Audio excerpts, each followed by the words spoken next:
l'enfant né.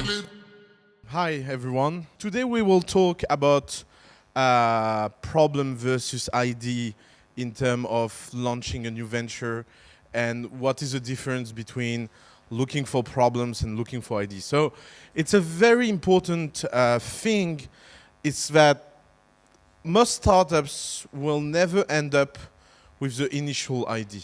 You have to understand that as an entrepreneur, most of the time you will be in a situation where you think you are doing A and you realize that A is not very interesting and you will end up doing B and C and D, blah, blah, blah. It's what's called the so famous pivoting. You know, it's the idea that you will change on the way until something works.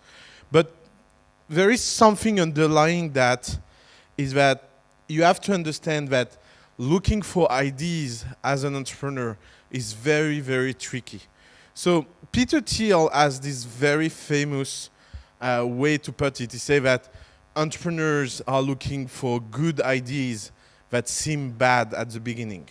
Because good ideas that look good are already done by everyone and they are not such an opportunity. But bad ideas are bad, so they are not interesting. What is interesting is good ideas that look bad, because good ideas that look bad are ideas that are so counterintuitive that if you succeed at making them possible, you will do something that have a lot of value. So that is creating a problem, is that it's so hard in the startup world to evaluate ideas. It's if you play the game of looking at every successful startups around you and look at their initial pitch, you will be surprised how many times it's so impossible to trust that it's possible. So let's say we have a time capsule, we go back in 1998, and I come and I pitch you Google. And I tell you my mission is to index all information in the world and make it accessible, and to do that, we are building a search engine. Today looks an amazing idea, like everyone is using Google, everyone loves Google. But you have to realize that at that time, people had very skeptical reaction against Google. Why? Because you had something like maybe 20,000, 30,000 useful websites out there. So when you have 20,000 or 30,000 useful websites, the best way to organize information is in alphabetical order of categories and ontology. That's why Yahoo was so successful. Yahoo was about, you are looking for, I don't know, game, so you open the category game, and you will have all the websites that are gaming. And that was a view of the world where search is not important, because you don't need search if you don't have so much information. But why Google's secret, why Google's view on the world was so important? Because they realized that the number of websites will be exponentially higher every month, and that you will reach a point where it will become impossible to put all of that in a alphabetical category orders, and you need something more powerful, and that's where search is available. And you have to imagine that a lot of people was thinking at that time that no one needs a search engine, and especially because there was already 20 failed search engines, so why Google will succeed? And examples like that are so common, like who will have imagined that Facebook will become something like who here will have imagined that their parents or their grandparents will be on Facebook? Like it will seem impossible. My mom is using Facebook. I have no trust in humanity anymore. Like it's like if that kind of things can happen, everything can happen. Like you have to realize that it's about concepts that become so big and ideas that become so big that they are impossible to realize at the beginning, and they are impossible to, to feel it and evaluate in the sense of a simple idea. Because, and that's where we are weak as humans, is that we are very, very, very bad at predicting future. Like you have to understand that trying to look at startup and judge startup, it's a very, very bad game. It's a game you should not play, by the way. Like if you want an advice, as entrepreneurs, every time someone pitch you a startup, The thing you should do is not to evaluate the startup ID. The thing you should do should be, how can I help him to succeed even if I don't believe in his ID? Because you never know who you are talking to. I think the most concrete example of that will have been like our best startup in the family, Algolia, Save, blah, blah, blah, because all these startups, no one believed in them. And every entrepreneur now are like, oh, fuck, I should have helped them at the beginning. It will have been a lot of value for me. And why? Because most of startups look weird when they are presented. And as an entrepreneur, you have a very huge unfair advantage, is that you are not forced to have a judgment on them. If you look our position at the family, our position is horrible. You have thousands of startups that are created. Only a few hundred can be helped by the family. So we have to select. We have to cherry pick. So we are wrong so often. Like, we have a list of the startups that will refuse at the family and become so successful. I think the biggest one now is Appen. So who knows Appen here? Okay, so we refused Appen 3 times. Like, they really want it, but for good reason. We hate dating websites, so it's always it's such a complicated market. It's such a complicated business. It's like, people doing that should be a public service, because you don't imagine as a business how hard it is. But we are wrong, and that's fine. Like, you have to live with the fact that you are in a field where you will be wrong all the time. And you have all this article where Airbnb founders publish all the email from investors that refuse to invest from Airbnb. And sucker comments on that are, oh, they're so stupid, ha ha ha, they missed that. But everyone missed it. Like, user missed it because no one was using it, and investor missed it because it looked weird. Like, a few years ago, if you had told me that someone will come and sleep in my apartment and I don't know him, I will be like, are you kidding? Like, there's no way that happened. And it happened, because that's what entrepreneurs do. What they do is that they create solutions that solve in a very creative way problems we have. So, as an entrepreneur, if you understand that evaluating ideas are very complicated, it's a very complicated game, and it's a game where most of the time you will fail, you have to also realize that evaluating your own idea is very complicated. So, I want to talk about something also about that, is that most entrepreneurs are looking for external validation. It's something like, we can say 1,000 times on stage, in videos, on text, on Facebook, on Twitter, that at the family we don't look for ideas and we don't evaluate ideas, and we will have thousands of entrepreneurs that will come and ask us, what do we think about the ideas? Like, it's so counterintuitive that you can print, an ad. I can put on that ad, we don't evaluate ideas, and people will come and say, yeah, sure. But my idea, what do you think about it? Because it's so hard for an entrepreneur to accept the idea that no one can cherish them in terms of ideas. So even if we say that, of course we evaluate ideas, because at the end we end up talking about ideas and evaluating ideas. But what we want to say by saying that is that our opinion is just an opinion in the list of opinions you can get, and that will never replace the belief of an entrepreneur. Again, most of the most successful startups of the family are startups that have been pitched by people that would never believed in. Like, if you look at our top 10 companies, 7 of them are companies that we will never had imagined that they will be successful. And that's why we are successful as a family in our selecting, because I think we are one of the few places in Europe that is disciplined enough to take people we don't believe in. It can, in the end, so many people we believe in, we don't take them for other reasons. So what is our framework? Our framework is to don't look at ideas, but look at problem. So what's the difference between an idea and a problem? Let's say, in a very general sense, that your idea equals your solution, and your problem equals your market.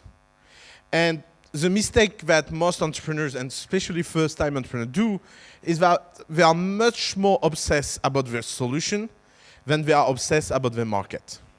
And that's a very big mistake because a bad solution in a big market can do much better than a very, very good solution in a very bad market. You have to understand that startups are market driven, meaning that you cannot beat the market. You can never win against the market. If the market doesn't exist, you can do whatever you want. You can do the best product, it will not work. But in the opposite way, if you have a kind of a clunky solution, but it's going to solve a problem a lot of people have, and that the market is obvious, your growth can be naturally tracked by the market. This is why we talk about traction, because it's the idea that the market is so big, the market is so liquid, the market is so willing for your solution that your success will be as much external than internal. So what happened most of the time is, and that happened with a lot of bad investors. Like, you want to look at a bad investor look at ideas. Bad investors talk about ideas. Bad investors are obsessed about the ideas of entrepreneurs. Every good investor we know are obsessed about the team and the market. Because a startup is an intimate relation between a market and a team. And that creates a baby, and that baby is a startup. But you can create a lot of babies before having the right one. That's where the metaphor stops. Thinking about the problem is thinking about the market, but in a way that is much more. By the way, when I'm saying you need to think about the market, never do market study, or never go to see a market expert, or never do all this traditional methodology of market discovery, because they are based on the wrong assumption. They are based on the idea that to explore a market, you need to explore and ask what people want. And that's not how it works. Because most of the time what people want, they don't realize that they want it until you show it to them. So there is a huge gap between traditional market study and real problem looking. A good example of that is thinking about personal computer. Let's say you're in Steve Jobs, easy to everyone can project itself as a Steve Jobs. Let's say you are Steve Jobs and you're in 1980. And you tell people one day everyone will have a personal computer at home. Like, what do you think the reaction are? Because right now we think that guy came and say, I have a dream, everyone will have a personal computer. And everyone was like, yeah, absolutely. Absolutely not. Like, what happened is that he came and said everyone will have a personal computer. And everyone was like, yeah, and you are foolish. There is no way regular people have a computer one day. And if you look at computer penetration right now in the world, so high. I think something like 20% or 25% of people on Earth have a computer. Like, that's a lot of people. So what happened during these 40 years? What happened during these 40 years is that Apple was so sure that the computer was the solution that they did a lot of solution until Steve Jobs became back in 1998, and the personal computer revolution took off with the iMac because it was the right price, the right technology, internet, blah, blah, blah. It will be very complicated to analyze every reason why we end up having all a computer. But if you are in 1980 and you do a market research, and you go in the street and ask people, do you want a computer? People would say no. For the exact same reason that people were saying 30 years earlier that they don't want a TV. You know, we have someone very famous in France, Bernard Tapie, maybe less famous outside France, is a kind of, how to explain to someone that, like, Bernard Tapie is a French exception. Like, it's the kind of people that can exist only in France. You know how he started his career? He started his career by selling television. And you know how he was selling television? He was taking television, put it for free in the house of people, coming back 2 weeks later and say, did you enjoy the television? Because we are taking it back. And people are like, no, don't take it back. And the same people, if you had asked them, do you want a television 2 weeks before? They will have said, no, it's too expensive, it's not for me. Because that's the kind of mental switch a user that you solve this problem will make. What problem television is solving? That everybody is boring. Everybody is bored. And because you need entertainment, television is one of the best way to provide entertainment at home and provide that in the most easy consume fashion way that is possible, even when it was black and white and 2-channel. So if you think in this framework, you will think that there is certain characteristic, there is certain criteria that can be evaluated about the problem. So if you try to evaluate problems and not ideas, the first thing you need to ask yourself is it real? Is the problem that I'm trying to solve real? Because there is a lot of fake problem around us. So what is a fake problem? A fake problem is a problem that only the entrepreneurs have the feeling that the problem exists. For example, I was talking about that with one famous entrepreneur in the US that was telling me that the most awful thing about being rich and get pitched by a young entrepreneur is that most of the time you have to destroy what they are doing, not because it's a bad idea, but because they are living in a fake world. So, and that is maybe more true in Silicon Valley than in Europe, but it starts in Europe. What is a fake problem? A fake problem is a problem that you think everyone has because you live in such a bubble where everything is so specific that you think that the small part of the population that you represent is a kind of a majority. And that happened a lot, for example, in the luxury industry. If you talk with luxury industry people, they will create product that no one wants and that no one uses. Because they live in a world where the very few customers they know will create problem in their own way of life that will be self-sustaining. You know, they will have solutions that are extraordinary, and that will create problems that are specific to that solution. And you will have an end market of people trying to solve very narrow thing, and they end up doing service company. Because that's the difference between a service company and a product company, is that a product company starts from few people and want to reach the world. A service company starts from few people and having only very few customers. That are the most profitable one. Like that's a deep difference between a service company and a product company. So what is a real problem? A real problem is a problem that you can do the other way around and see the value. Like if I tell you, let's say that we all need to eat every day. That's a real problem. Like food market is so big. That's why there is thousands of startups. For a very simple reason is that we need to eat between 2 to 3 times a day. Some people at 4. Like there is like no one can stay a very long time without eating. That's a problem. So if you look at that, and if you look at that problem, you will have thousands of ways to solve that problem. You can open a restaurant. You can open a food tech company. You can open a marketplace for restaurants. You can open a product that people will eat instead of eating. For example, Soylent. You will, for example, you will try to eat something that is fat or not fat, for sport or non-sport. You will have thousands of things, but at the end, the problem is very real. Now, let's say that you are doing my favorite one, an algorithm for wine. Like, why no company with an algorithm for wine ever succeed on Earth? For a very simple reason, it's not a real problem.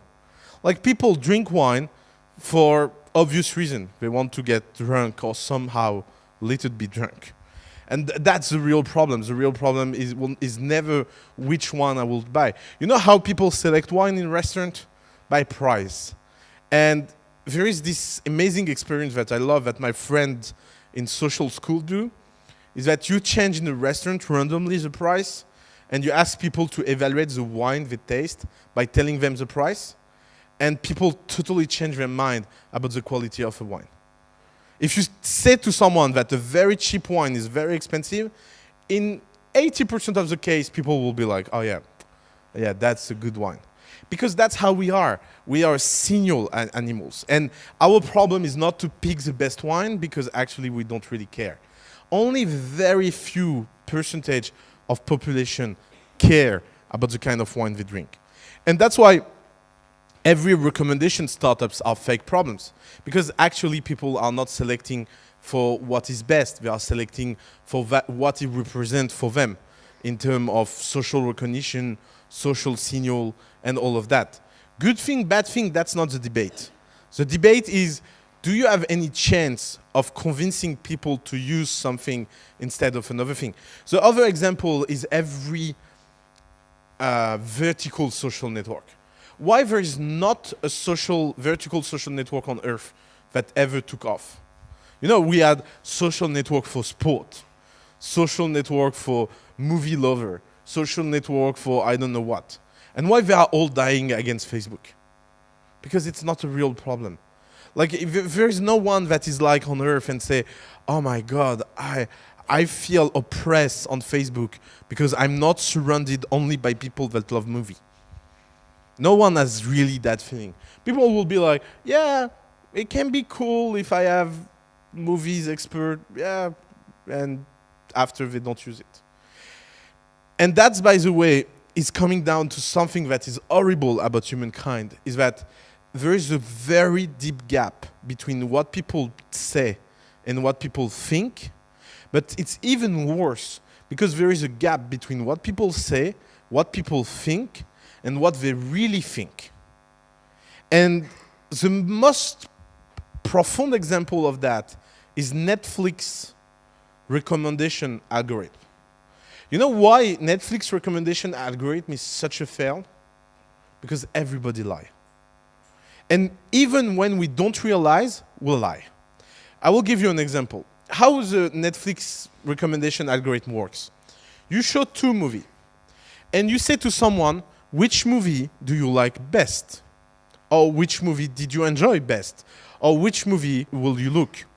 And when that happens, you will have, for example, Netflix will show you a family entertainment movie on left.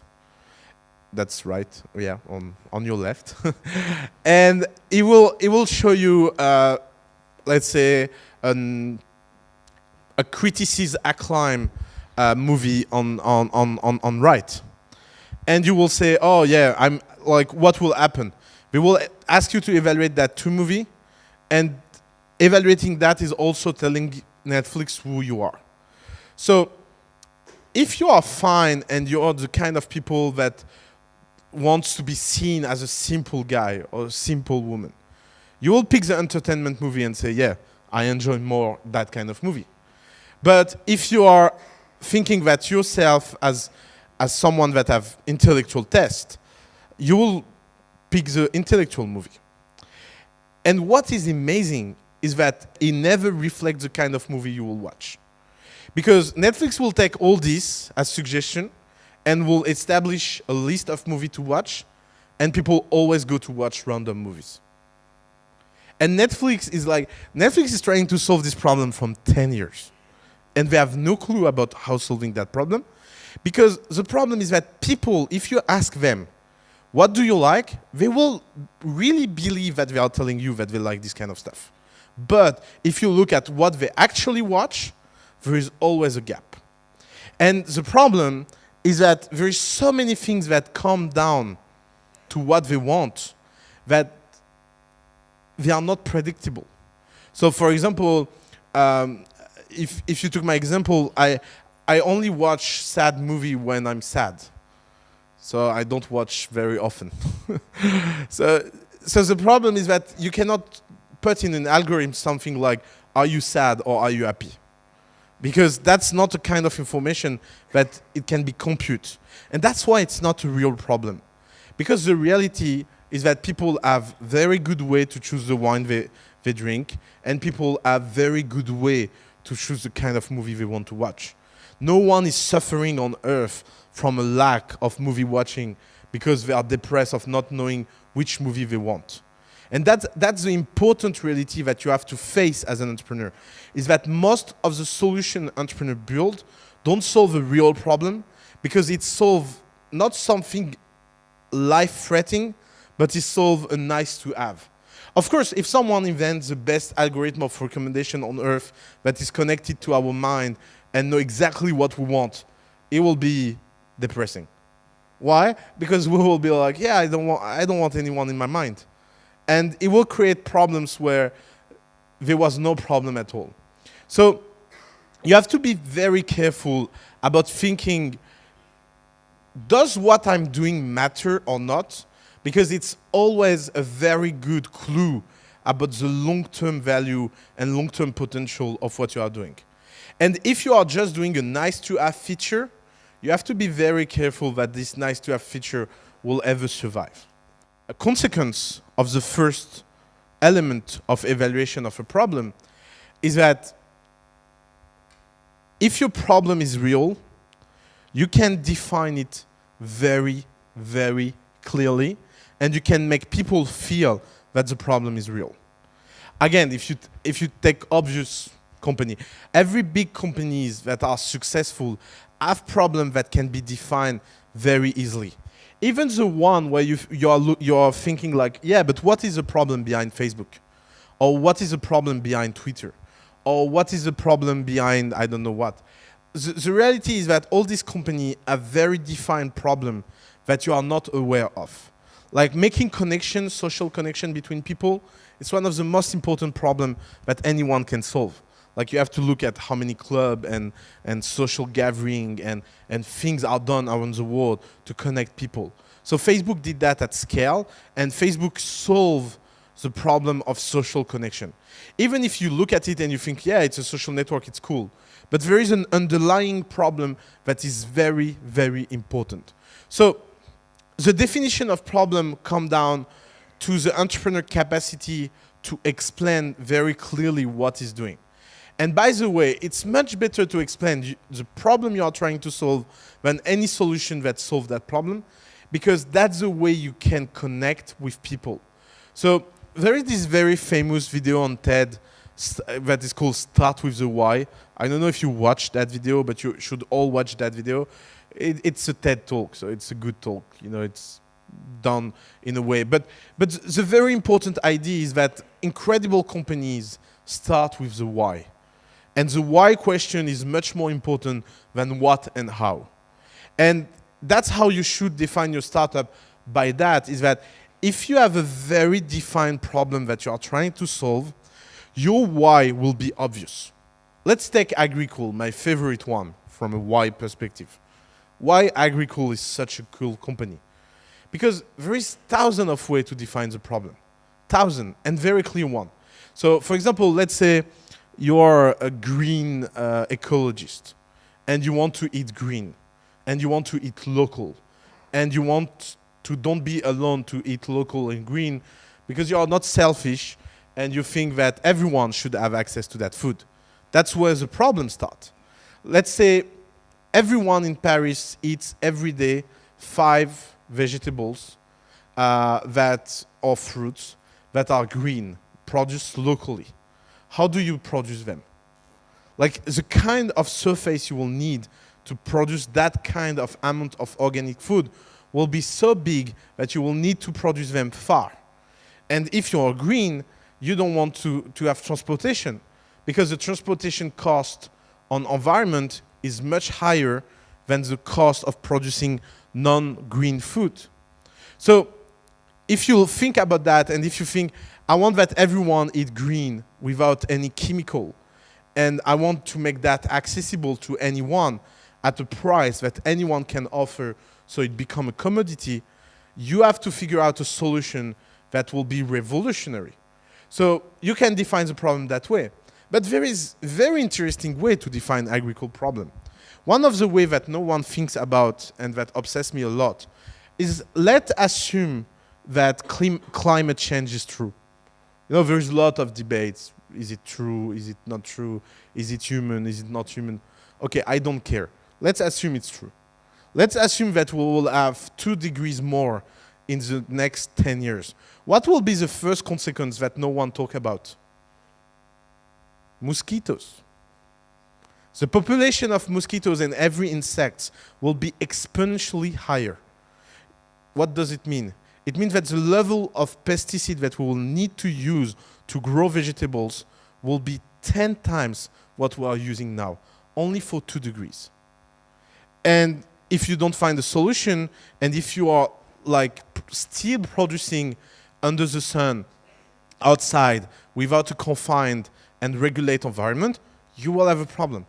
And I can go like that hours and hours. Like I can tell you, I can take the lifestyle approach on agriculture. Let's say I don't care that it's green or not. I don't care that it's expensive or not. I don't care of all of that. I just want to taste the best vegetables. What is the problem? The problem is that nature don't care to produce good vegetables that are tasty. Because nature is not here to produce anyone for us. You know, it's always funny when you have these people that say, yeah, the nature is kind of here for us. No, we are problem for nature. We, like, as a human being, we are not something that is so adapted to nature. So they don't care that your strawberry are good or not, or perfectly good, or perfectly tasty, or perfectly sugar. And if it's just a lifestyle thing and you just want to eat the best, again, confined environment, totally controlled from A to Z is the best environment to produce vegetables. So, and I can go on like that for hours, and we can take so many angles and define the problem in so many ways. That's are the best company. It's companies that are solving with one solution thousands of problems. Like, when you have companies like that, you are facing something that is quite unique. Because when we tell entrepreneurs, you have to solve one problem, people think like they have to solve one problem. But the best companies don't solve one problem. Best companies solve hundreds of problems in the same time with a lot of angle, because their solution totally redefine the market and how a market operates.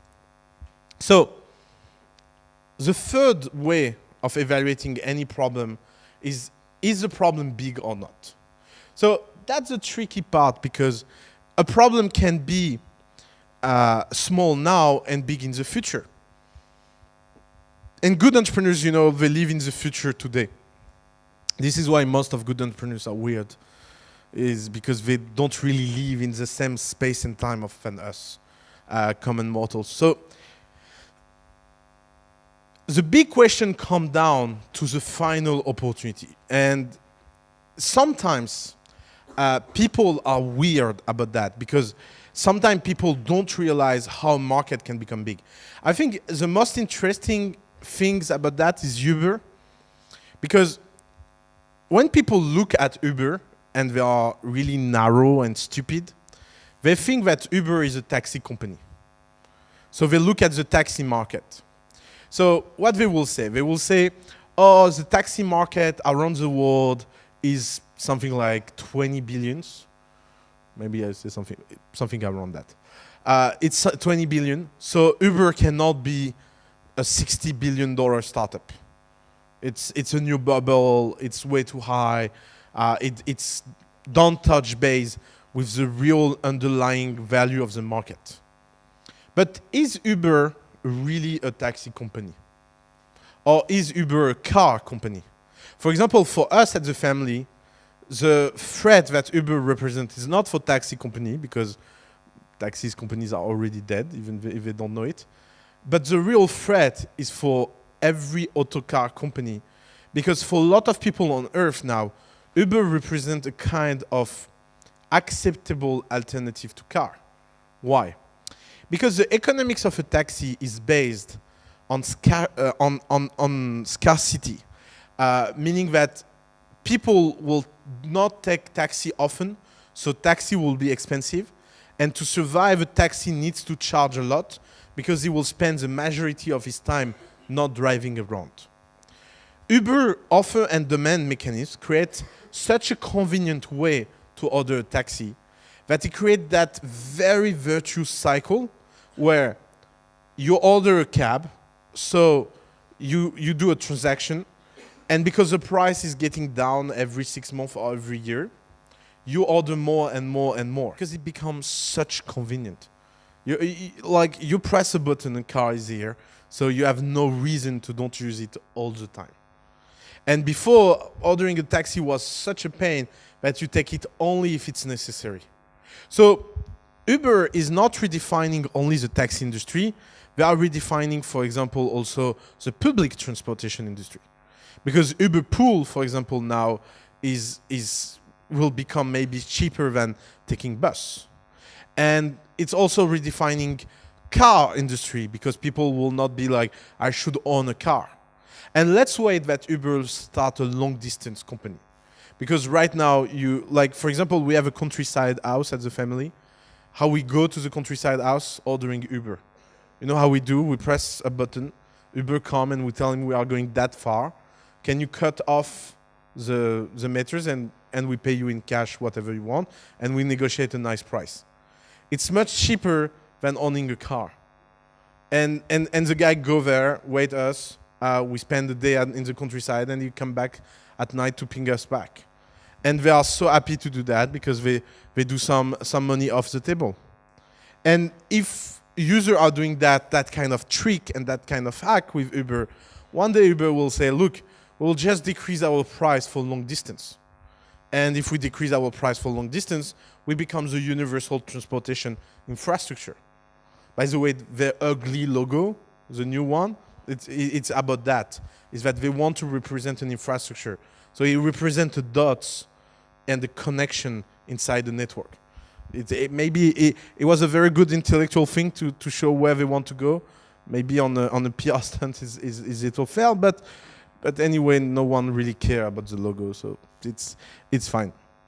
So that's why it's so tricky to think about how big a problem is, because you can be like, oh, everybody needs transportation. So if I become the universal transportation solution, I can be very, very, very big.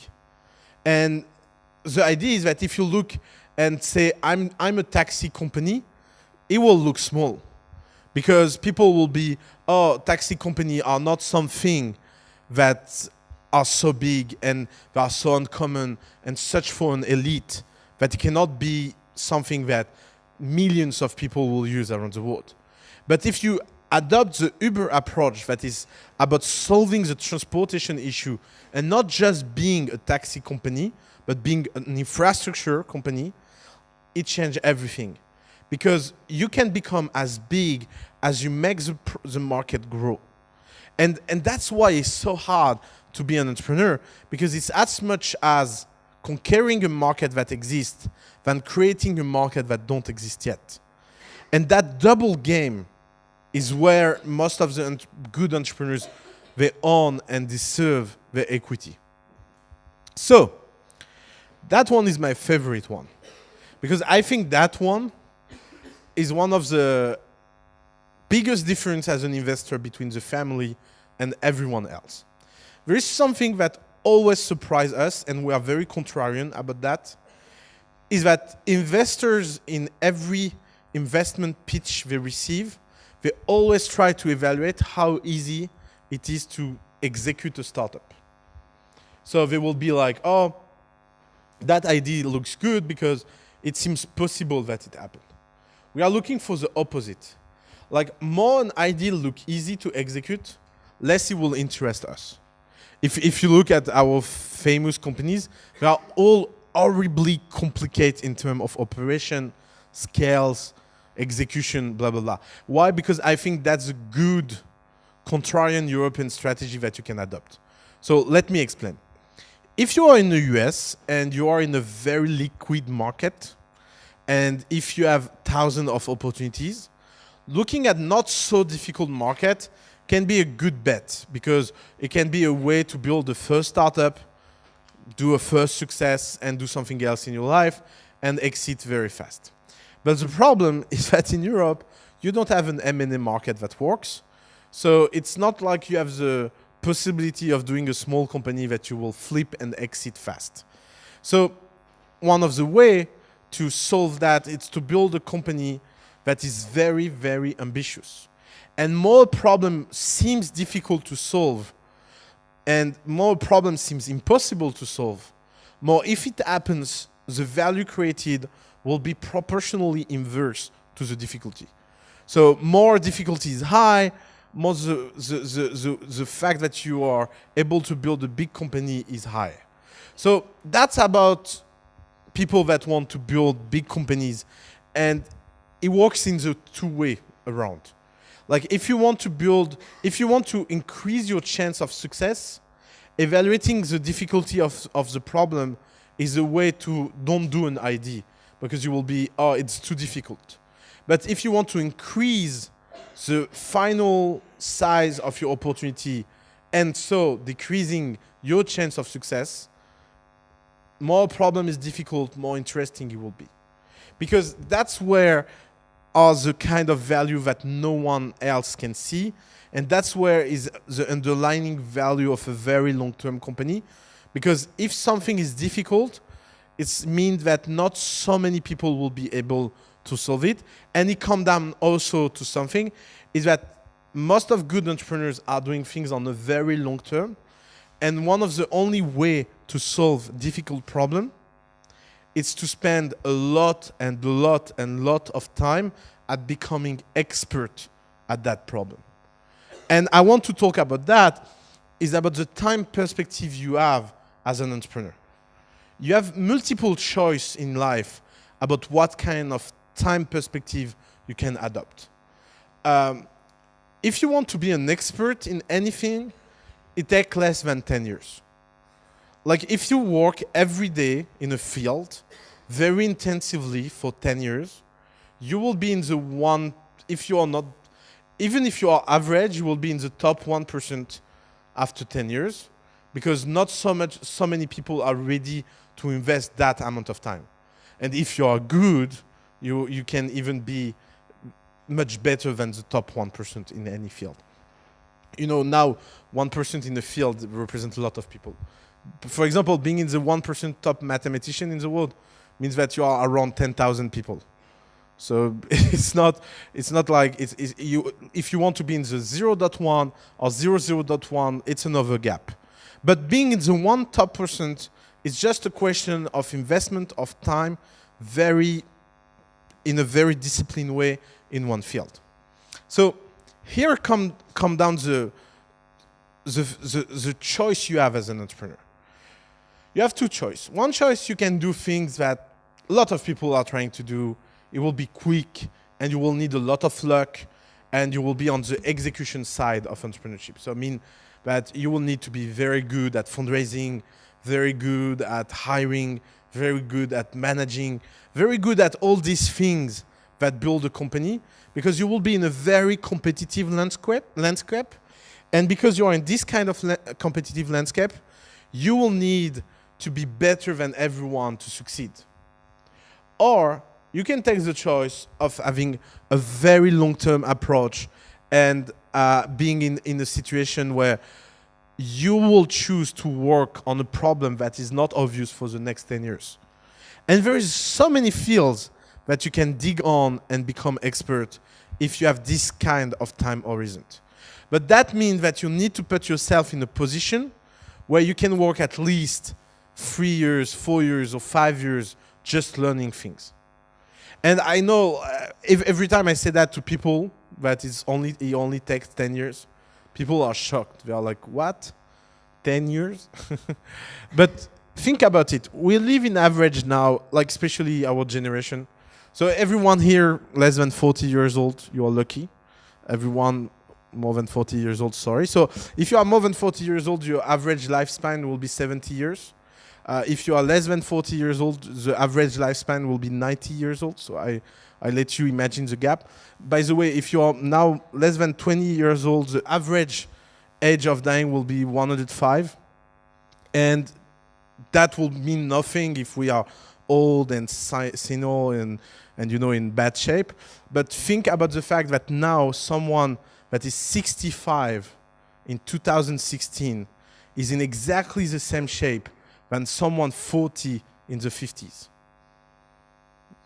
You realize what it means in terms of life decision. It means that we will need to be finding way to live very long time and not get bored. And it's hard. It's really hard. Like, if you look at, I'm sorry to say that, but why most old people are horrible? Because they don't have purpose anymore. Like, if you look at every old people that are nice, it's people that are very active because they have a purpose in life. And everyone that is old and not nice is because they are doing nothing and they don't have a sense and they have the feeling that they cannot achieve anything. So 10 years now in our generation is not so long. And that's where it comes down to difficult problem. You have thousands of fields where now people can become expert only if they decide to do so. And there is not a field where you cannot become an expert in 10 years now and that is not documented online. After it's question of passion, it's question of self-esteem, it's a question of time frame, it's a question of putting yourself in the right condition to do that. But you know why I love so much that path? Because that path never failed. You know why it never failed? Because the first path of doing quick startup and trying to play the business game fails so much because there is so many external things that you don't control. But the path of love, passion, and expertise, even if in 10 years you end up not doing a great startup, you will end up being a very happy guy. Because I don't know anyone that become a master in what he's doing and it doesn't have a feeling of self-esteem that is very high and doesn't have the feeling that he's doing something right. So think about that. Think about where do you want to put your risk and where do you want to put your opportunity. Like the idea that everyone can be a quick entrepreneur and do a quick business and just have an idea. And by the way, that's why most of people should never be entrepreneur. Like most people should not be entrepreneurs because they don't have passion to follow. You should not become an entrepreneur because you want to become an entrepreneur. You should become an entrepreneur because you have something you want to do that no one else is ready to do. Exactly like every good entrepreneur at the family. They always have a sense of mission. That's I think the Olympic view about entrepreneurship. After, like, and by the way, sorry, I'm digressing a lot, but it's important. By the way, that's why most of people that just want to make monies are stupid. Because they are not serious about that. You know, if you want to make money, it's fine. Like you do so many good things with money in life. Like only, you know, we tell poor people that money don't create happiness because we want that they stay poor.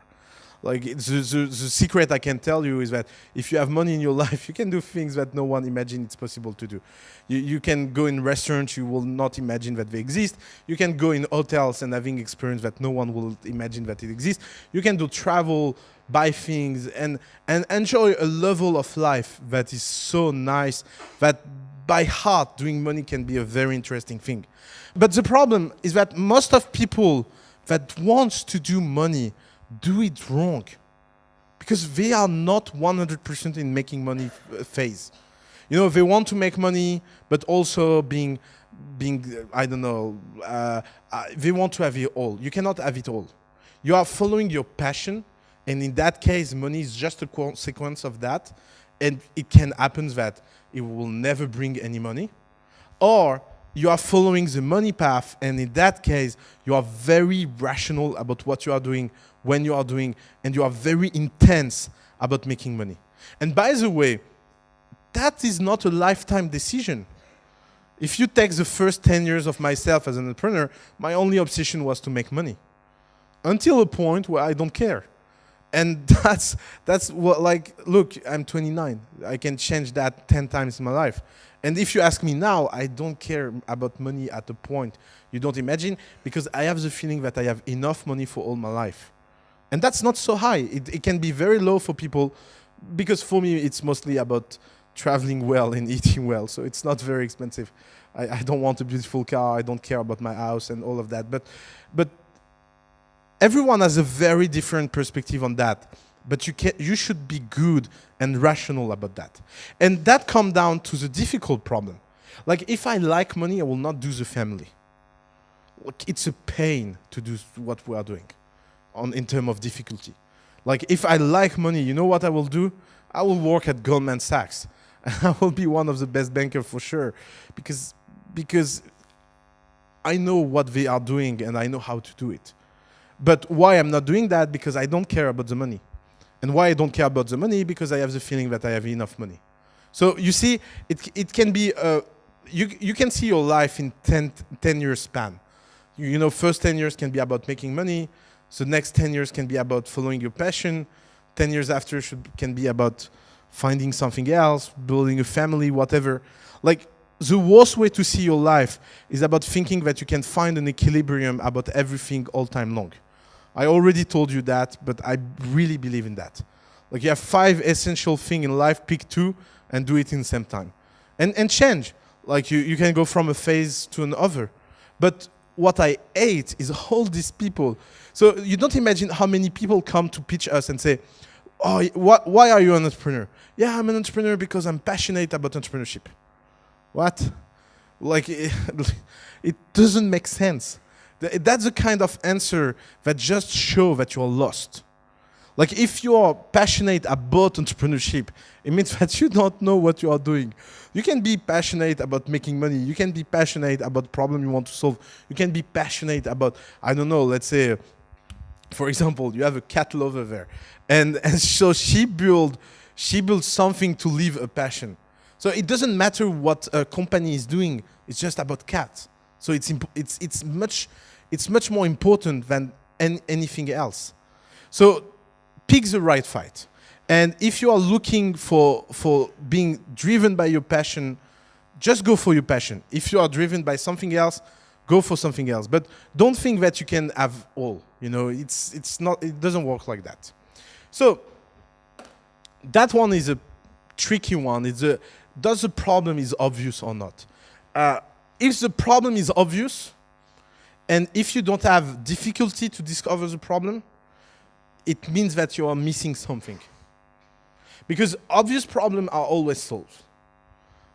Always solved. And if you have an obvious problem and it's not solved, it's because there is something not obvious that is hidden. And the good example of that is for everything in finance. You know, fintech are very fashionable these days. If you look about the finance world or banking world, you have thousands of problems that seem so obvious to solve. And people, you know, start companies and are, yeah, the banks, they are stealing money to people, so I will make a solution where I not steal money. And you're like, yeah, but how do you prevent the banks from killing you? And in both way, by the way, like physical way and virtual way. And people are like, yeah, I don't know. Yeah, they are. Oh yeah, that's right. That's right. That's maybe why it doesn't exist. It's because that's a very good test I love to do. When someone come and pitch us something that looks simple to do, and it doesn't exist, you can ask a question that never fail. If it's so obvious, why it doesn't exist? And 99% of the time, people cannot answer. Like, yeah, because people never think about that. No, it's because everyone doing it failed. And that's the reality you don't want to face as an entrepreneur, is that if you have an idea, thousands of people had the same idea on the same time. So if it's obvious and it doesn't exist, it's because it will never exist. So one of the questions you can ask about problem is, does the problem have been already solved and you have a kind of an optimization around solving problem? So most of interesting problem have been already solved, especially the obvious one, but sometimes they have not been solved the right way, because you can find a more efficient way to solve it. My favorite example of that is Airbnb, because Airbnb is fascinating.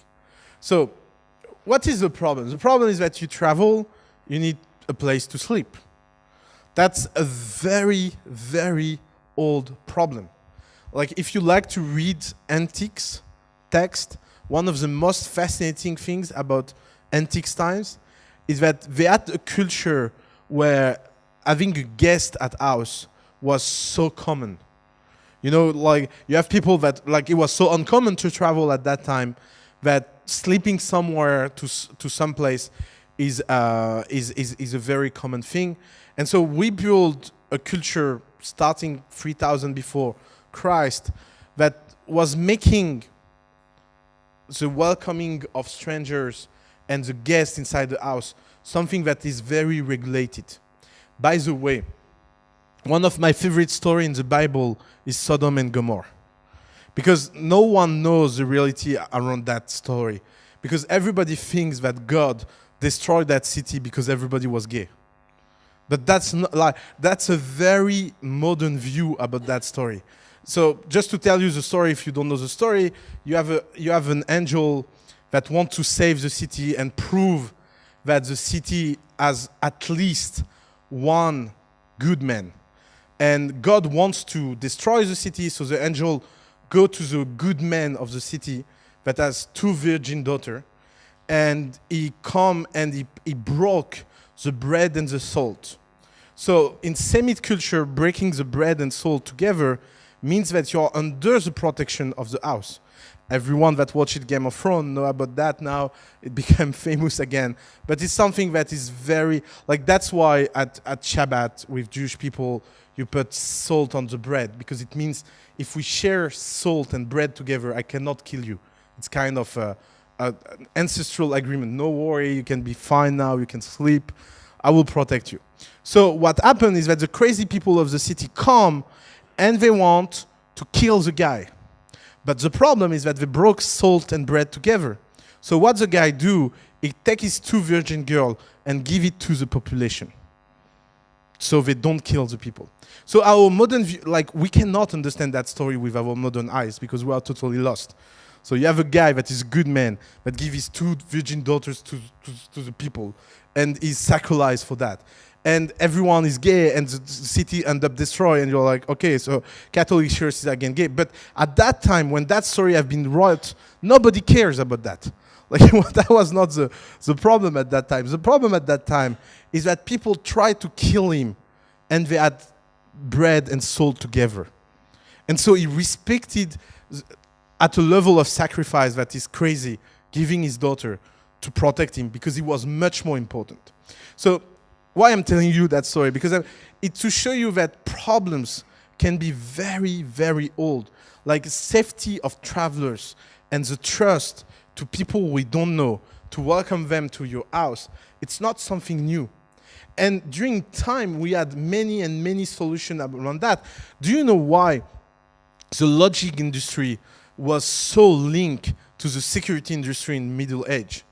Because you will not sleep in a tavern if you can end up killed in the tavern.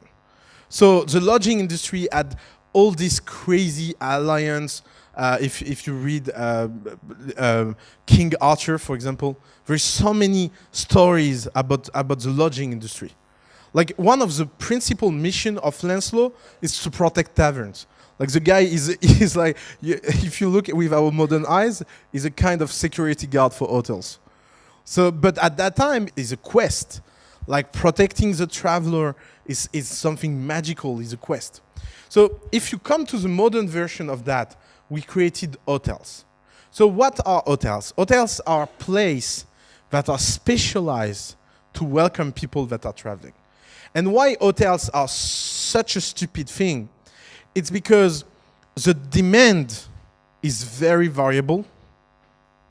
So if you look at the demand for hotels in Paris, you will have a graph like that.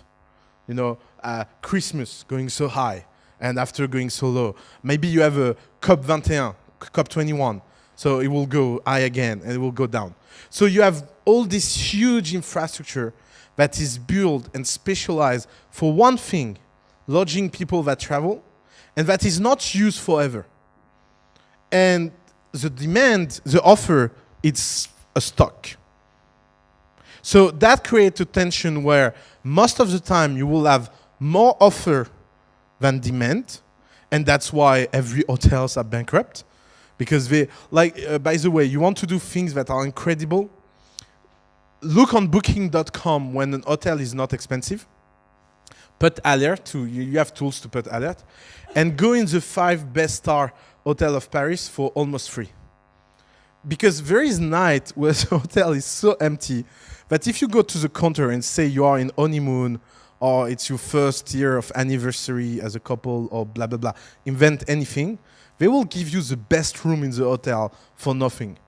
Like that kind of acts is based on the fact that when the hotel is empty, having someone that pay a small price or big price doesn't change anything, because it's loss.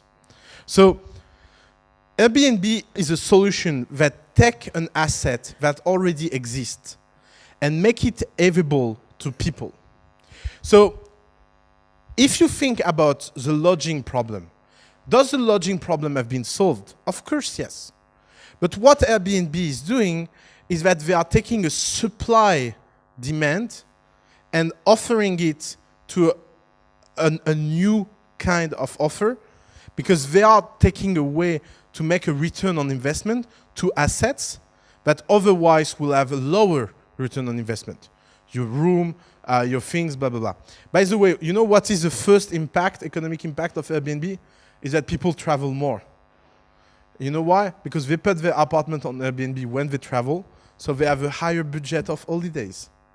So it creates the kind of circle I was talking about Uber that is self-sustaining. More people travel on Airbnb, more people make money on Airbnb, more people make money on Airbnb, more people travel. And so more they will need Airbnb. And that's why I think that people underestimate the final value of Airbnb.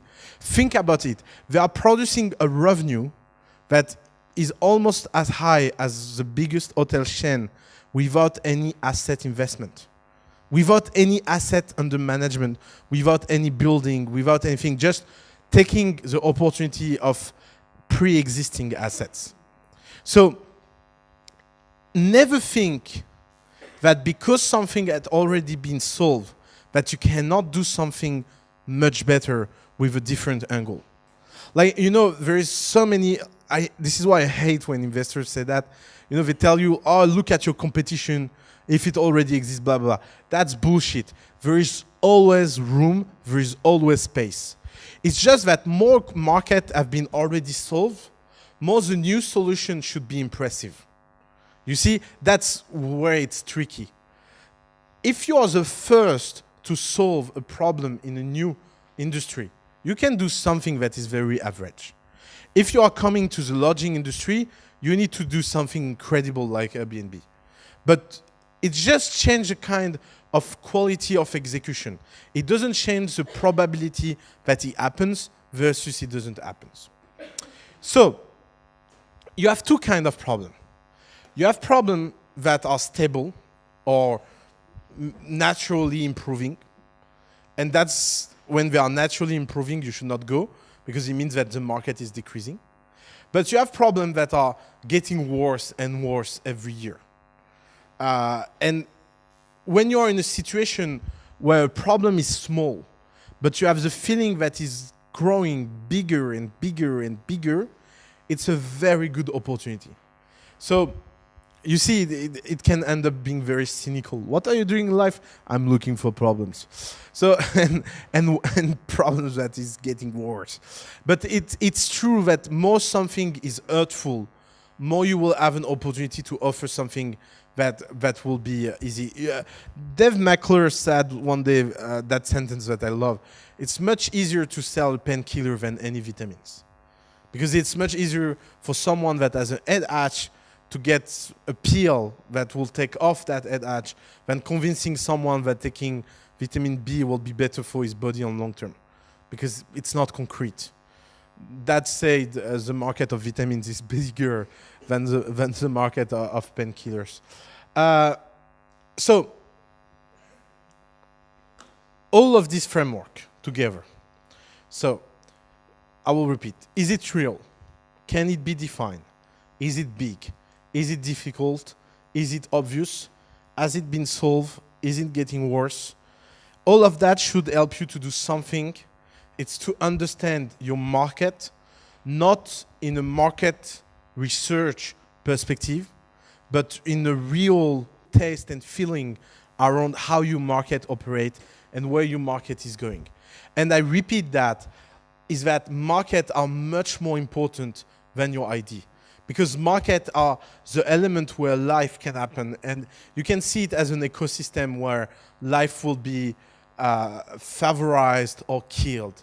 And some markets are toxic, some markets are very good. A good thing to think about, like, think about music industry. If anyone wants to do a startup in music, I'm sorry for you.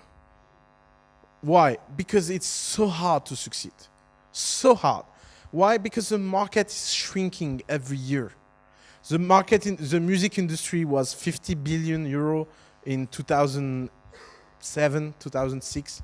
The music industry market size last year was 5 billion.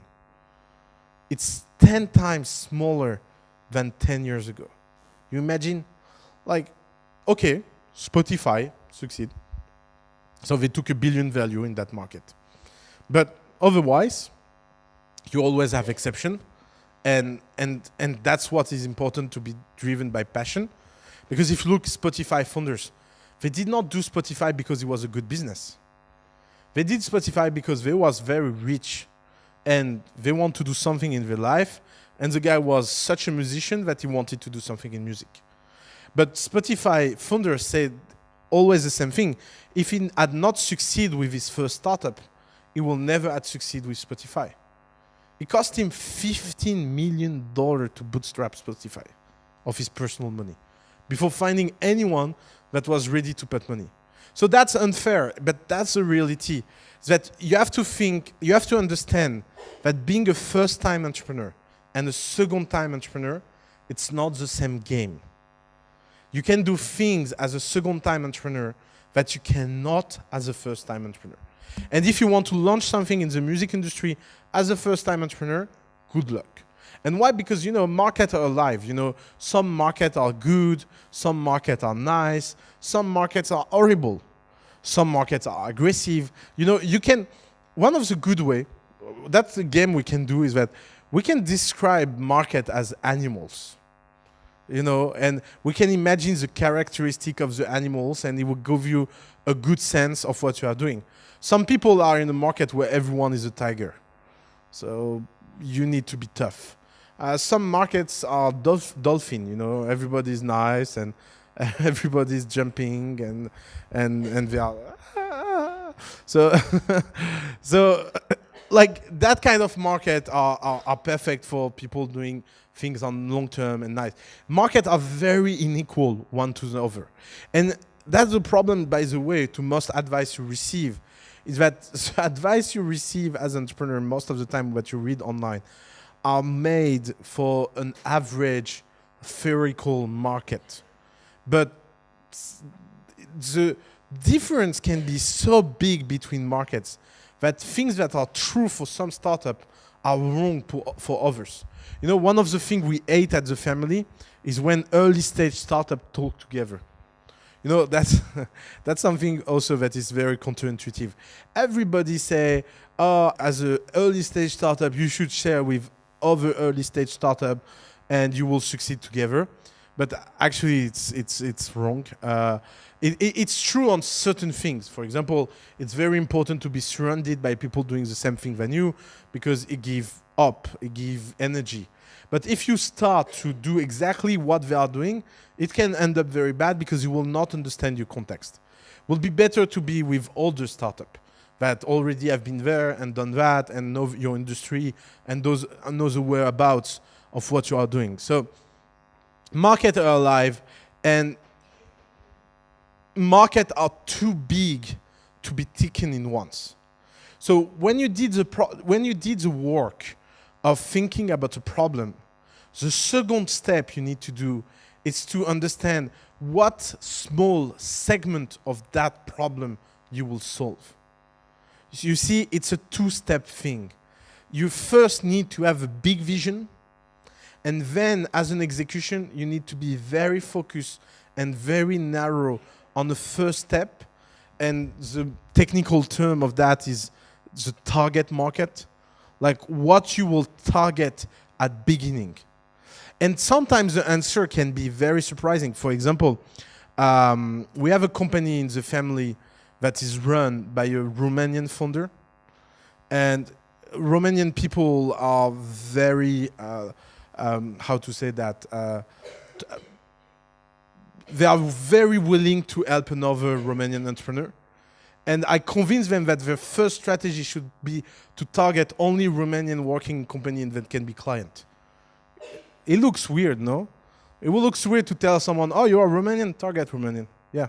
Because you will have a huge unfair advantage. So you see, that's not a universal advice. Like if you are not Romanian, don't target Romanian because it will not provide anything. And by the way, if you are French, don't target French because it's the opposite. Like you will be treated so bad. Like people will be, oh, you are French. Oh, yeah, it's bullshit, no?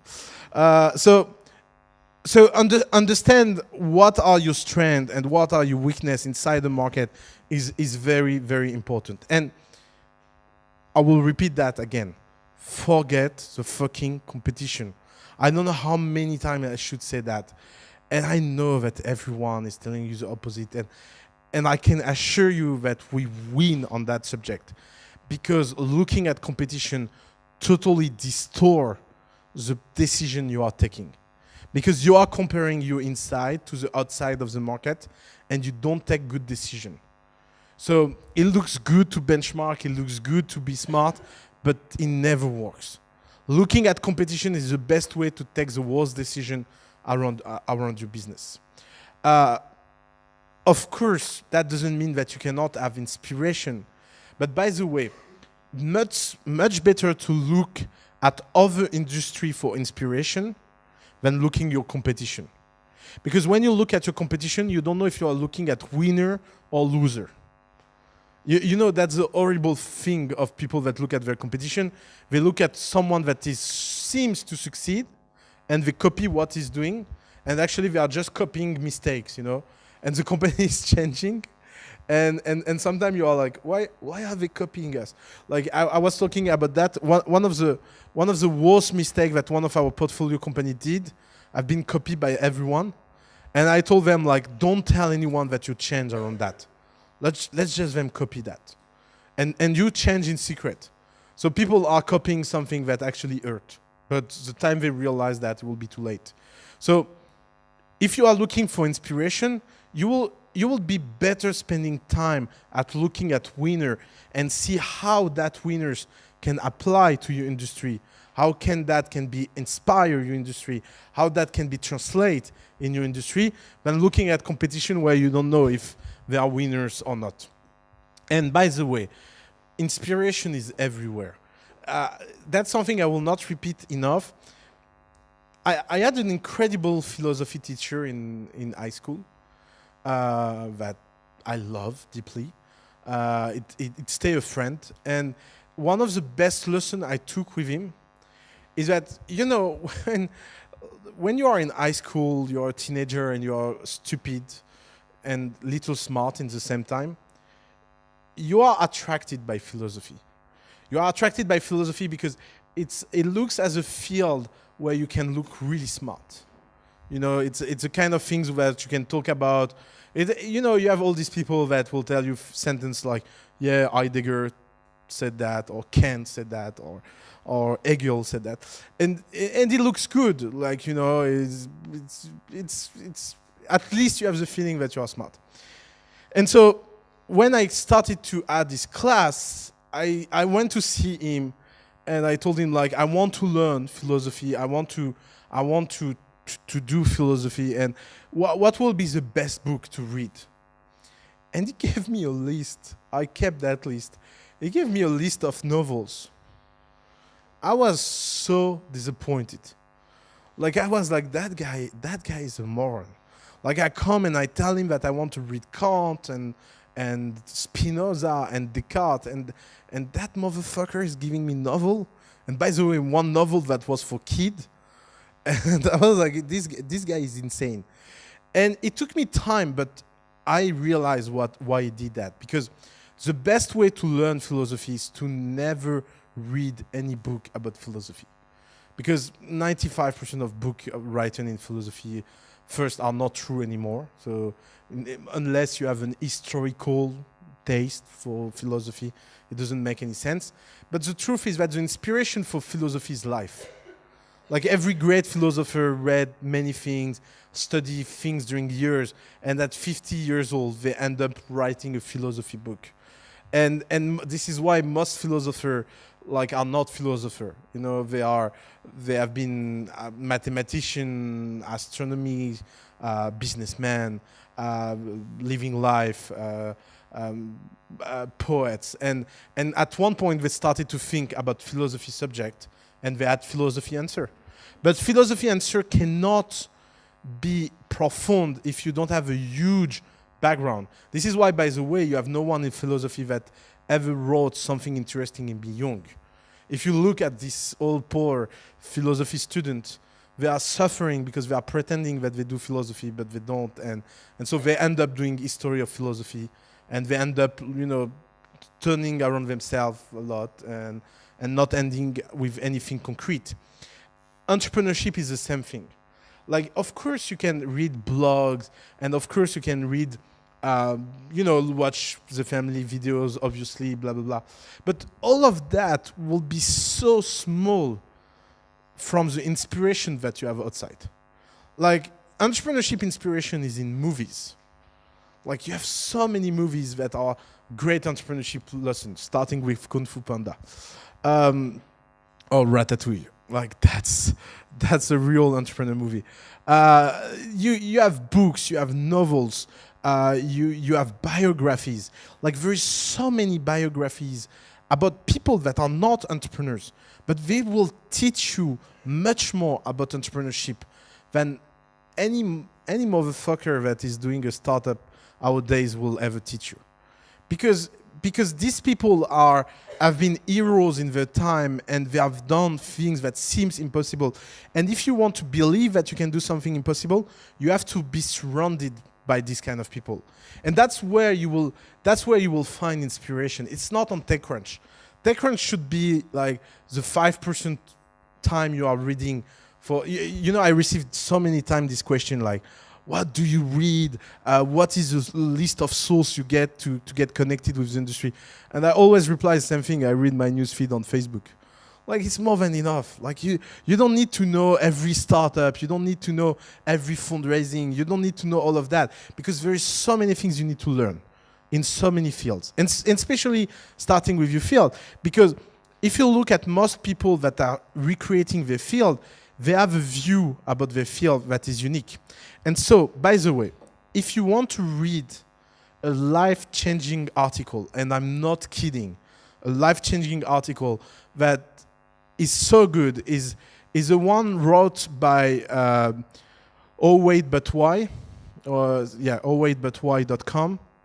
It's called Elon Musk, the Cook and the Chef, and where they explained the view of the world of Elon Musk about what is the difference between being a cook and being a chef.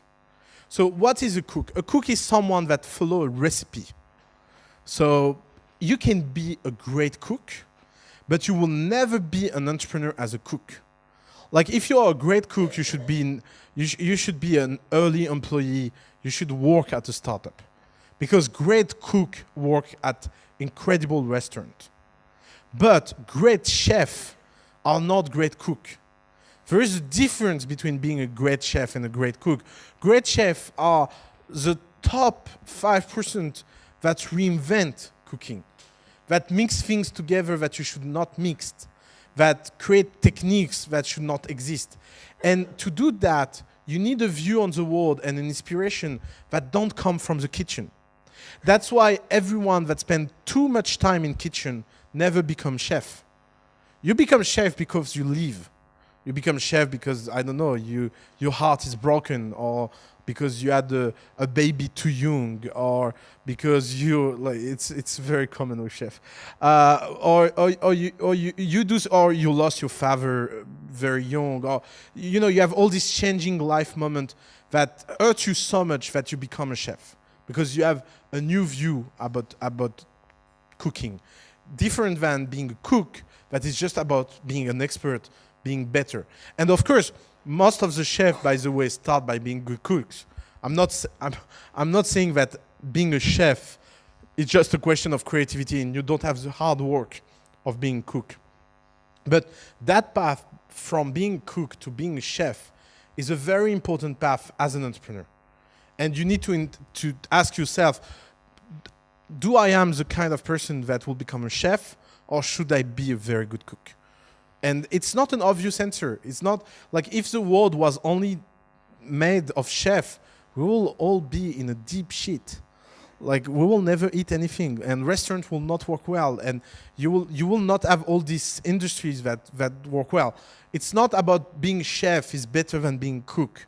It's about really understanding what you want to do with your life. So that article is long, but I really assure you that it's worth the reading. Like it's not so common to have an article that really resonates with all the questions we ask. So again, I will repeat that because it's important. It takes time. It takes time to understand the problem. It takes time to build something. It takes time to be an expert. It takes much more time than you imagine. And if you can stay in project mode as long as possible, is much better. Because when you are a company, you deal with things that are horrible. Like one of you come and told me with all the fear in the world, I need to create a company, but I know nothing about accounting and tax, and should I be a SAS or should I be a SARL or should I be a limited or unlimited company or blah, blah, blah. And I feel the pain. I feel like how many questions you can have when you switch to entrepreneurs. But this question should come after you have something to do. So start with a project. Be a project. You know, people don't like to say I have a project because it sounds soft. It doesn't sound serious. But it's much better to have a project that becomes a company than having a company that is looking for a project. Because in that way, it doesn't end up well. So all of that you can take every question I told you today, and you can, on a scale of risk from 0 to 100, take your chance of what you want to do. And it comes back to what I told you last time, between glory and happiness. More you are willing to take risk, more you will end up doing something incredible, but more it means that you can end up with nothing. And you need to be fine with this idea. Each co-founder gave an interview that week where the journalist told him, you seem very relaxed about everything is happening. Your company is threatened. And he said, this is why I'm relaxed, because my company is already dead. And I think the journalist did not understand what the guy wants to mean. It means that anyway, if it's already dead, it's fine. If it succeeds, it's better. But if you are in the mindset that you are already dead, you can live very intensively. Because you don't give a fuck. Like you will take more and more bold decisions. Each is going international. Like we had this conversation with one of their investors. The guy was like, "You have to solve the problem in France first, and after go international." And they say, "Why?" Because if you die in France, you will die. Say, "Yeah, but if we die in France, we die." So, like, what does it change? Like plan A, we go international. If we succeed in France, we are big outside. Plan B, we stay in France where if we succeed, we are nowhere. And if we fail, we are nowhere. Like, what is the downside? Why I will not spend the cash I have to go international? Because that's the way entrepreneurs think. They are not thinking about what look rational or safe. They are thinking about, okay, there is 1% chance of success, but what look that path? What look that path on the 1%? And that's come down to the real question as an entrepreneur. Are you willing to take higher level of risk or not? And you can all take your personal project and just ask yourself about the level of risk you are ready to take. If you are ready to take higher level of risk, you can always go higher and higher. And it's good because it will put you in the kind of intensity and energy you will need to do something good. And if you are not willing to take that risk, think about doing something else than being an entrepreneur. Because at the end, it's way too risky to just not take any risk. Thank you.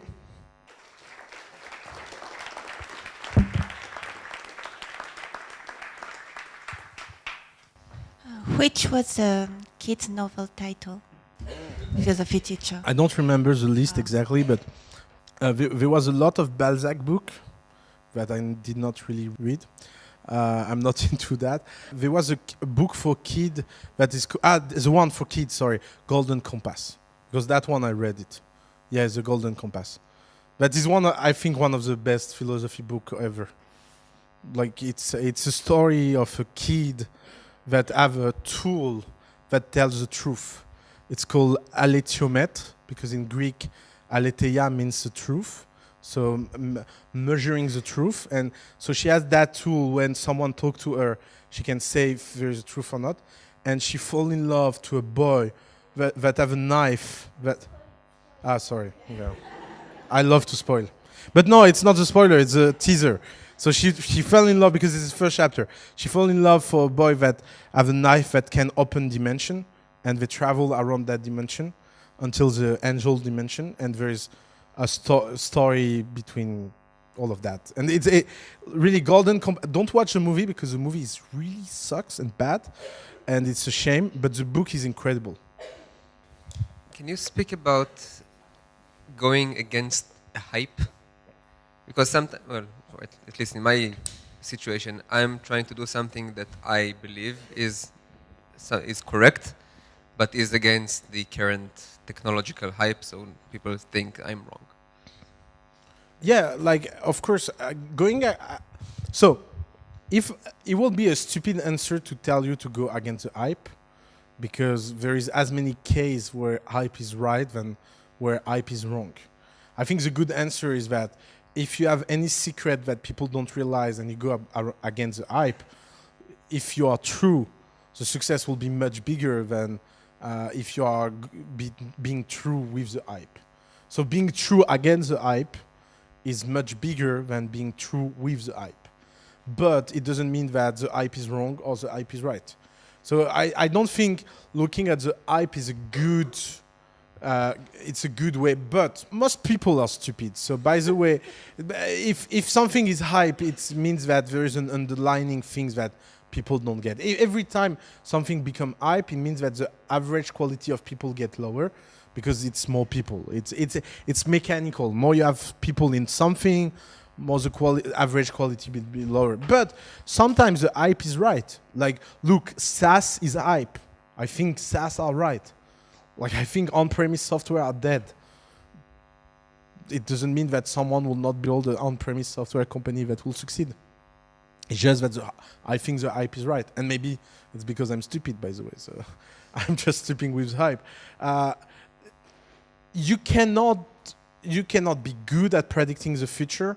So that's why, as an entrepreneur, you should not be obsessed about that. You should be much more obsessed about, do what I'm doing in the present make sense for me or not?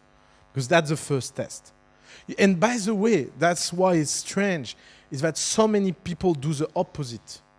You know, a lot of people, if they ask you, do you think what you are doing is right?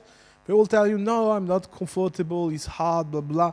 So why are you doing? Because the market wants to that. You know, they do the opposite thinking. They do things that they don't feel right, but because they think that's the right thing to do. It never works. It never works to do something against the market if you don't believe it. So if you believe it, just do it. And what will be the worst downside? You will be wrong. Yeah, like 99% of founders, and at least you will have learned something, and maybe you will be right at some point. Again, it takes time to be successful.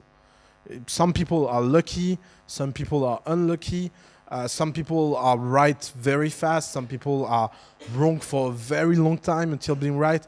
But what matters is much more about what you are doing and are you enjoying what you are doing than trying to find anything external. And I know we don't have education that is built around that idea. Everything in our education, from being a little kid to grown up and go to business school or engineering school, is always about the others.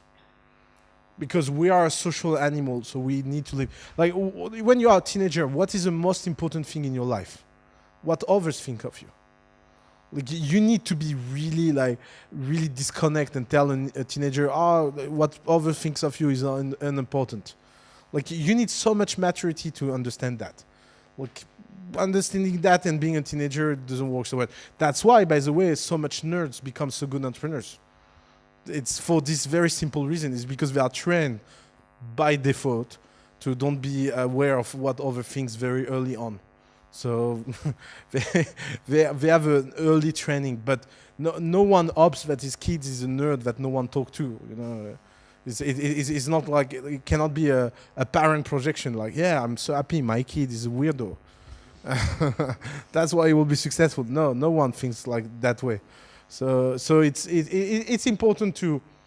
It's important as an entrepreneur at one point to disconnect from the outside, to really focus on what you are thinking and what you are doing. No, actually, you're saying the problem has to be like life-threatening. Yeah, Most problems in life are not life-threatening. that's true. Like education. I'm not gonna die if I haven't read all those books. Though Yeah. I will die if I don't sleep Okay. or if I don't drink. Or if I Sorry, I have a Mediterranean view of what means life threat. So, you know, as a good Mediterranean, I exaggerate everything. And that's what, for me, education is a life-threatening problem. Because, of course, you will not die, but you will be unhappy and not capable of succeeding or realizing what you want. So, of course, we can have a more German view about that. You should focus on problem that seems important for people. I think that will be the most neutral way to say exactly, and that was the second part of the question. Like, you know, like this saying about make people realize they have a problem that they don't know of. it. Yeah. So, yeah, education is exactly this. Like, I don't care if I'm not good at this, or math, or whatever.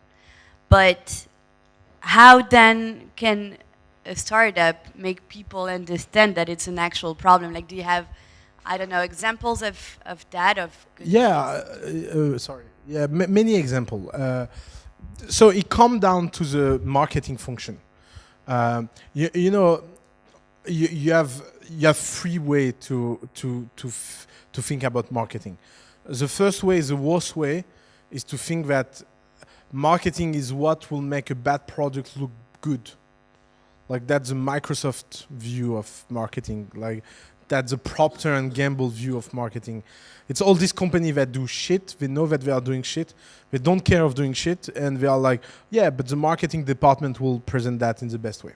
So that's the first function of marketing. The second function of marketing, I think, is the thing that everyone should understand, is that marketing is about making something that people don't know aware of it. So that's like what good marketing should be about, is that you take something that people don't know and you made them aware of it. And marketing is to take something that people don't realize that exists, that they are aware that it exists, so they can buy it and judge it. And it's not about changing the quality of the product, but just making people informed that the product exists. And the esoterical marketing, like the best marketing, like the company that really are one of a kind of generational company, is a company that take that not to the unknown to know, but to the you don't realize that is important to it's the most important thing in your life.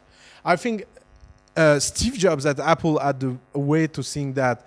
He said, good entrepreneurs do big companies, incredible entrepreneurs build religion.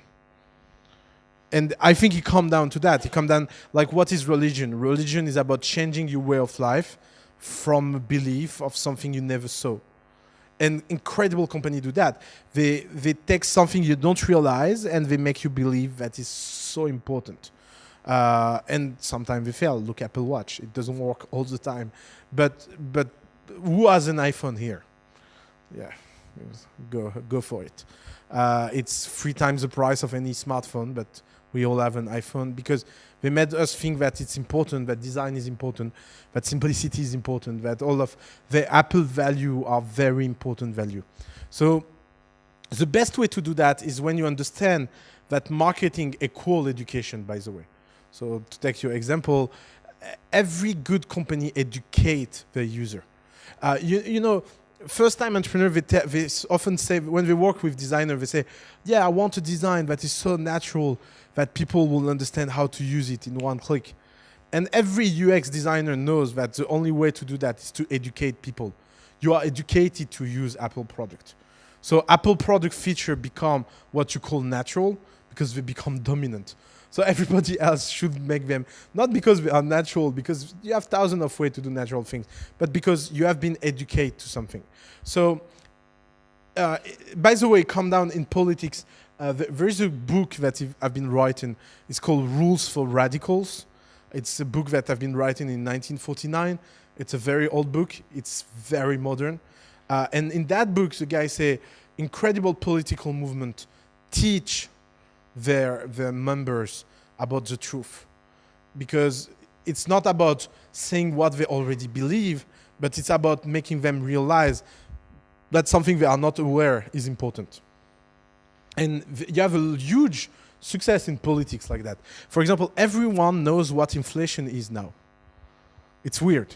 It's a very technical economic concept. You go outside, you ask the baker or the guy from a restaurant what inflation is, it will give you somehow an acceptable definition of inflation, price rising, blah, blah, blah. It's amazing. Why? Because you have people in the 90s, 30, 40, after the Great Depression, that made sure that everyone understand that and teach that to everyone from top to down. So that's what great entrepreneurs do, is that they teach around the problem. They go and in a very unscalable way by heart at beginning, and in a very scalable way after when they are successful, they teach everyone about their product, their solution, what they are doing, etc. It's not an easy job, but it's a job that you can do because people are eager to learn new things. And by the way, that's why entrepreneurship is so amazing as a political movement, is that it can make people totally change their way of living because something appears. That's Airbnb is an example, Uber another example. You can name it, any company that is valued more than $1 billion and matters, it will be that. Is that they made people change their mind about a way of consumption of something or product or anything. I've got a problem with competition. I'm working on the nutrition markets and how to make nutrition advice accessible. Yeah. And there is one American company called Rise that is doing very well. And it's really hard to know, but I'm looking at how they do, I'm testing their application. But when I'm doing it for inspiration, as you said, or I'm doing it for copying some stuff or trying some stuff that I know work because they've got a lot of users. Yeah, you should stop. Like really, like that's exactly the same thing. I can write it down. People will not stop, but I will try to explain you why you should stop. You should stop because it's not a proven model. You think it's going well, but I can tell you as an insider that it's not true. Like they are marketing doing well, but they have no idea of their business model. They have no idea of where they are going, and they are still figuring out where they want. So that's true. They have a user traction, but they have user traction for a reason that you don't want to see. Because if you see them, you will realize that you have only one choice, is to go to the US. What is the difference between the US and European market in terms of nutrition? The US market is an optimization market around nutrition because they did the switch after World War II from pleasure food to optimized food. And that's what makes America so crazy around food. Like our French view of American food is like, yeah, they eat fast food. But that's wrong. Like they eat fast food because it's a way of optimizing their work / time / nutrition. If you look, by the way, McDonald's is the cheapest, most nutritious food that you can find on earth. It's okay, it's not good for health, but they don't care because that's not what they optimize. They optimize energy over time. That's a very American way of food. In Europe, our view of food, in France particularly, Europe in general, is pleasure-driven.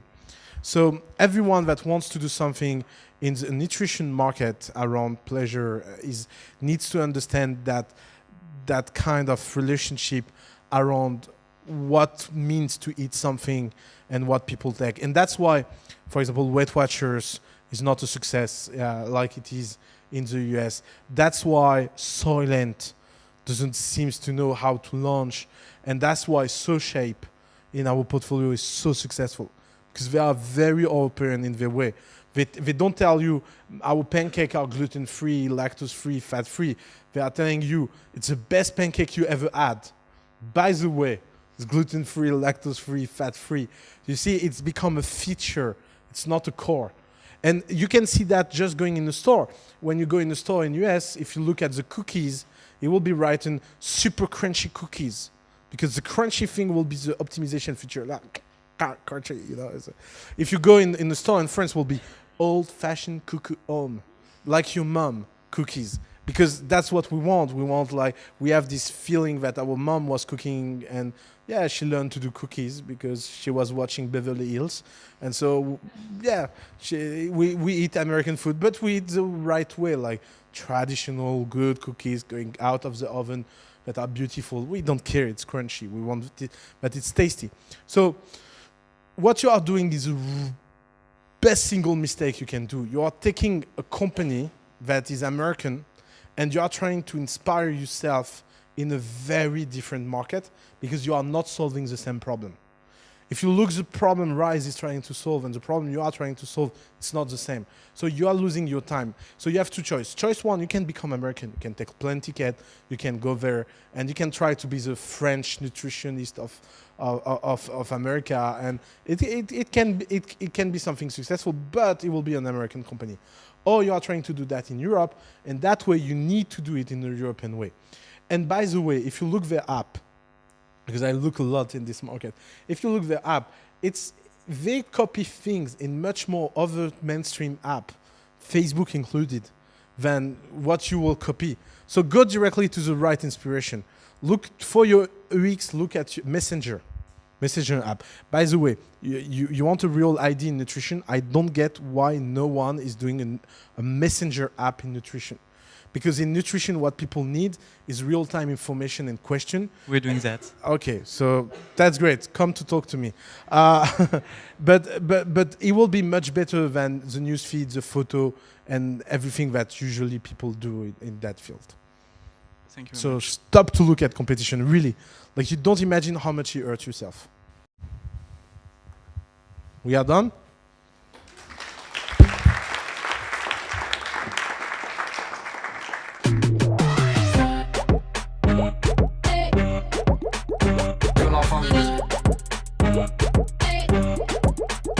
Pure la famille.